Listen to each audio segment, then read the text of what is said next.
सुप्रभात बच्चों, कैसे हैं आप सब। अभी तो आप सब आपके घर पर होंगे और बहुत अच्छा है कि अभी आप आपके घर पर ही हैं। और यह जो समय है, इस समय जितना आप आपके घर पे रहेंगे उतना ही आप सुरक्षित हैं। और हम घर पर भी रहकर बहुत सारी चीज़ें सीख सकते हैं, जैसे कि आप अपने मम्मा की हेल्प करवा सकते हो, आप अपने घर पर साफ सफाई करवा सकते हो और बहुत सारी चीज़ें कर सकते हो। और घर पर भी बैठकर आप बहुत सारी चीज़ें सीख सकते हो। तो आज मैं आपके लिए जो एक विषय लेकर आई हूँ वह बहुत ही महत्वपूर्ण और बहुत ही मज़ेदार है। तो बच्चों, अब हम अपना विषय शुरू करते हैं। तो ये मेज पे आपको क्या दिख रहा है? ये का वर्ण है, राइट? क्या है ये? का वर्ण, जो आपने किस में पढ़ा था? व्यंजन में पढ़ा था। का हमारा क्या होता है? व्यंजन होता है। अब बच्चों, ये है हमारा व भी हमारा क्या कहलाता है? व्यंजन कहलाता है। बच्चों, अब ये हमारा है छ व्यंजन। क्या है हमारा? छ व्यंजन। तो बच्चों, अब जो व्यंजन मैंने आपको बताए, पहला क्या था अपना? क, दूसरा व, तीसरा छ। अब जो यह व्यंजन है, अभी यह अकेले हैं, पर जब हम इन व्यंजनों के साथ और दूसरे व्यंजन मिला देंगे तो देखो वह व्यंजन क्या बनता है। अब बच्चों, मैंने क के साथ कौन सा व्यंजन मिलाया? ल। तो एक व्यंजन हमारा आ गया क, दूसरा आ गया हमारा ल। अब ये दोनों अगर मिलाकर हम पढ़ेंगे तो ये हमें क्या मिल जाएगा? एक शब्द बन जाएगा। और वह शब्द क्या होगा? क ल कल। और ये हमारे क्या कहलाते हैं? ये हमारे दो अक्षर वाले भी शब्द कहलाते हैं। और बच्चों, आपको यह भी पता है व्यंजन में और भी बहुत सारी बातें हैं। आप सिर्फ दो अक्षर वाले नहीं, आप इनके साथ अगर और व्यंजन भी मिला देंगे तो वो हमें 3 अक्षर के भी शब्द मिल जाते हैं, 4 अक्षर के भी शब्द मिल जाते हैं। तो बच्चों, अब जो ये हमारा व्यंजन है, इसमें हमारे 3 व्यंजन है। कौन कौन से हैं? क, म, ल। पर जब हम इन तीनों व्यंजन को एक साथ मिलाकर पढ़ेंगे तो ये क्या शब्द बन जाएगा? कमल। तो बच्चों, अब ये हम देखते हैं कि जब हमने 4 व्यंजन को मिलाए तो हमें कौन सा नया शब्द मिला। पहला व्यंजन क, दूसरा व्यंजन ट, तीसरा व्यंजन ह और चौथा व्यंजन है हमारा ल। तो ये जब हमने 4 व्यंजन एक साथ मिलाए तो हमें एक नया शब्द मिल गया। और वह नया शब्द कौन सा बना? कटहल। कटहल क्या होता है? कटहल एक फ्रूट होता है। तो बच्चों, आपने क्या देखा कि हम अलग अलग व्यंजनों को जोड़कर कैसे नए नए शब्द बना सकते हैं। अभी जैसे यह हमारा का हुआ, यह हमारा टा, ह व्यंजन, ल व्यंजन और व व्यंजन। जब ये अलग अलग हैं तो यह हमारे अलग वर्ण हैं। पर जैसे कि हम अगर का और ला वर्ण को मिला देते हैं तो हमें क्या मिलता है? एक नया शब्द मिलता है। तो बच्चों, आज मैं आपको शब्द के बारे में कुछ बातें बताने जा रही हूँ। आपको यह बात ध्यान में रखनी है और समझना है कि हम शब्द कैसे बनाते हैं। जो हमारे वर्ण होते हैं, वर्णों की मदद से हम नए शब्द बना सकते हैं। लेकिन हम जब भी ये शब्द बनाते हैं, हमें यह ध्यान रखना होता है कि जो भी हम शब्द बनाते हैं वह सही शब्द तभी होता है जब उस शब्द का कोई अर्थ होता है, यानी उस शब्द का कोई सही मीनिंग होता है। बच्चों, अब जैसे कि उदाहरण के तौर पर हमारा है ये ला, धन, स, धन, गी। अगर हम इन वर्णों को अब एक साथ मिलाकर पढ़ते हैं तो यह कौन सा शब्द बनता है? लासगी। पर लासगी ऐसा कोई शब्द नहीं होता और ना ही इस शब्द का कुछ अर्थ होता है।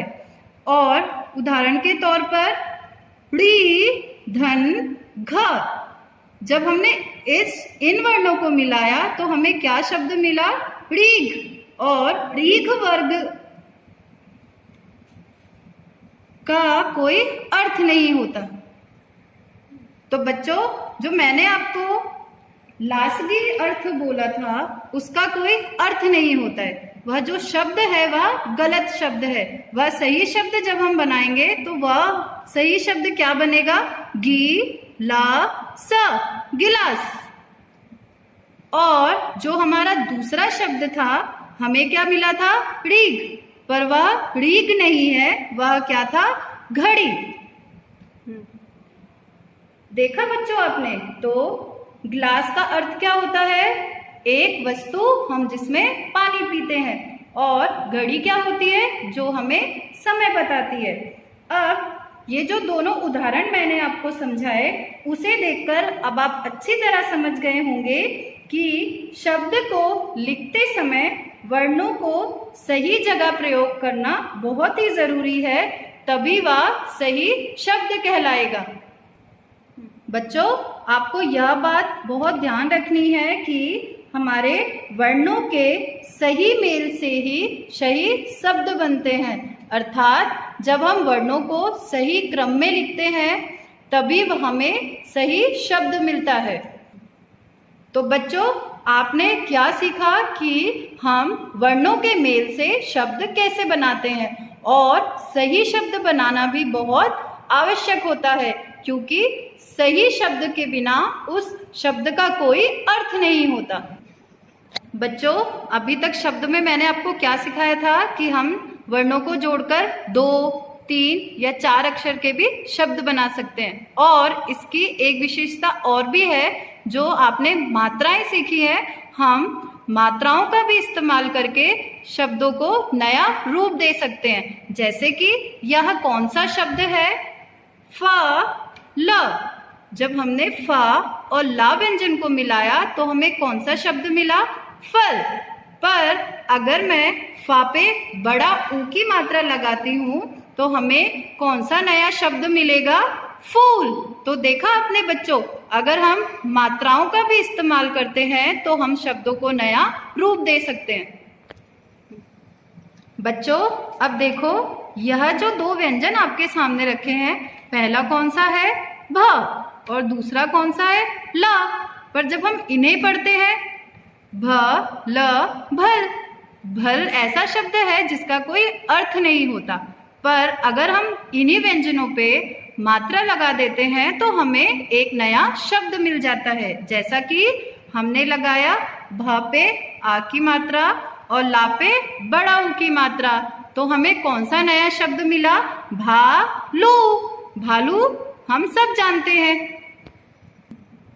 तो बच्चों, आपने देखा, हमने वर्णों की मदद से और मात्राओं की मदद से हमने किस प्रकार नए नए शब्द बनाने सीखे। तो बच्चों, अब चलो हम एक नए विषय की तरफ चलते हैं। बच्चों, तो आपने क्या सीखा? शब्द बनाने सीखे कि हम वर्णों का इस्तेमाल करके किस प्रकार उनको जोड़कर हम नए शब्द बना सकते हैं। उसी प्रकार अब हम एक दूसरा विषय सीखने जा रहे हैं। उससे पहले ये जो चीज़ें मैं आपको दिखा रही हूँ, आपको ध्यान से सुनना है और समझना है। तो बच्चों, इस मेज पर हमारे पास कुछ व्यंजन रखे हैं जिनको मिला के हमने शब्द भी बनाए हैं। पहला है हमारा या व्यंजन और शा व्यंजन।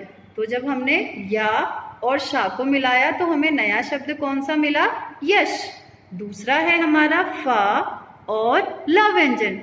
तब जब हमने फा और ला व्यंजन को मिलाया तो हमें कौन सा व्यंजन मिला? फल।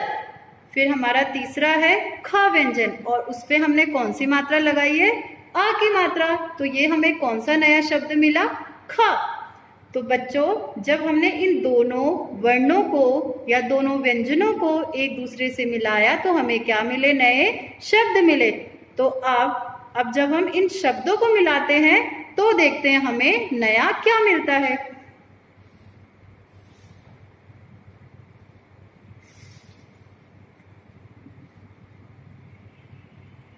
तो बच्चों, अब मैंने इन शब्दों को एक क्रम में लगा दिया है और अब हम इसे पढ़ेंगे।